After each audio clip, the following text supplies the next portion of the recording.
તમે જોઈ શકો છો કેવું બન્યું છે ને ફાઇન. તો હવે હું એને એક ગ્લાસમાં આ બે જે મારા કપ છે મગ છે તેની અંદર હું કાઢી દઈશ.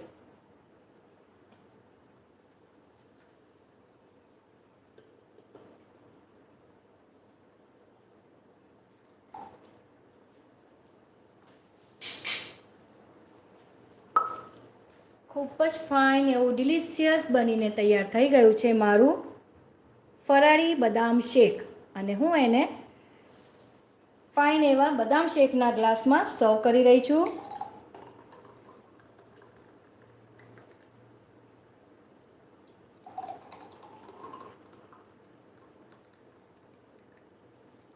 અને ઉપરથી ફરી થોડીક બદામ સર્વ કરીશું ઉપર.